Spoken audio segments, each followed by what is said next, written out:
Do you know a phrase that is used all the time this day and age by a lot more of the younger gaming scene? They use the phrase dead game far too liberally. I have seen no end of people commenting on the most recent summer update for Hogwarts Legacy, which adds in the photo mode and brings the PlayStation exclusive quest available to Xbox and PC, which is amazing. People are commenting on it and saying, oh, well, it's a dead game anyway. Dude, it's a single player game.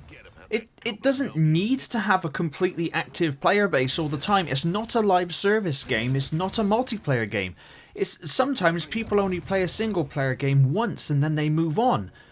Hogwarts Legacy just so happens to be based in one of my favourite universes, the Harry Potter universe, and is in fact an absolutely amazing game, and definitely is not a dead game. There is tons of stuff to do. Combined, I think overall, there's like 150 odd quests over main and side. It's definitely not a dead game, and there's plenty to stick your teeth into, especially if you've never played it before.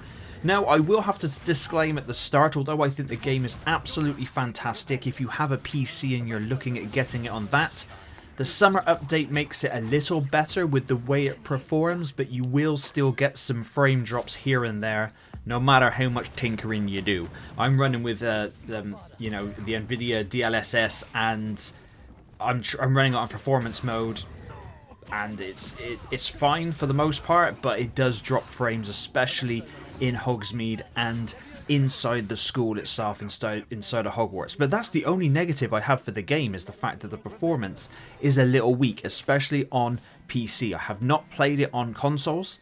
I might pick up the PlayStation 5 version one day when it's cheap, but this just going from the PC. But Hogwarts Legacy has a great story. You get to create your very own Witcher wizard, and you can go on. Then there's 43 main missions, 58 side quests. There are 3 mounts that you can have: the hippogriff, obviously the broom, and the Graphorn, which you get later on. You do get a 4th one if you bought the collector's edition, being the Thestral, which is the thing that you can only see if you've witnessed death or been near death. But with your broom, there are 13 brooms. There's like 8 different wand styles, each with 3 variations. So technically it's like 24 different wand styles. And there's even 38 different types of wood too that you can, just do. You can also transmog stuff and make things look how you want. You can wear sometimes, obviously, because all the clothing has skill levels, as you level up, you get to wear different things and you can look a bit nerdy. So that, thankfully, now you can just transmog that and look how you want, but still keep wearing the best gear that you want to. There's plenty of secrets and Easter eggs to find. There's 34 spells to use, including the forbidden ones. I haven't used those yet. I always tend to play the good guy on games, so I can't bring myself to Avada Kedavra somebody. I just can't do it. There are 100 collectibles to find within the game as well. You can customize your own room of requirement and find things and buy things to go inside of it and make it look how you want. You can find and capture 13 fantastic beasts, some of them that you can actually ride, and then you got to look after them, which again is pretty cool. There's loads of puzzles and Merlin trials and so many different combat combinations that you can do with the spells by mixing and matching what you do. So much to find, loads of caves and like sort of dungeon style things to find.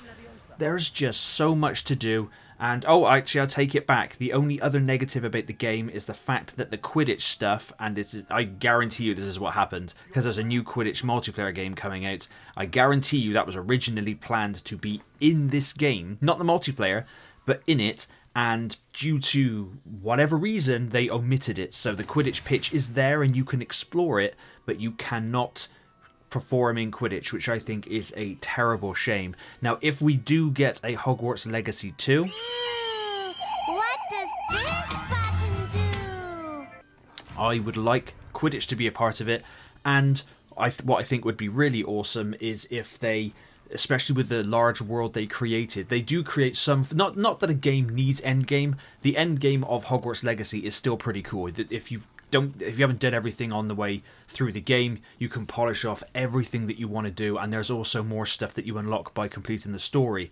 But I would like to see this, because the seasons do change through the story, but I'd like to see the seasons change from a day-to-day basis. Well, not day-to-day, you know what I mean, like over just have it change. Let's think Stardew Valley. So the seasons change, and also the Tri-Wizard Cup, the Tri-Wizard Tournament, as an event that comes around that you can participate in and get rewards for, say. I reckon that would be really cool as well.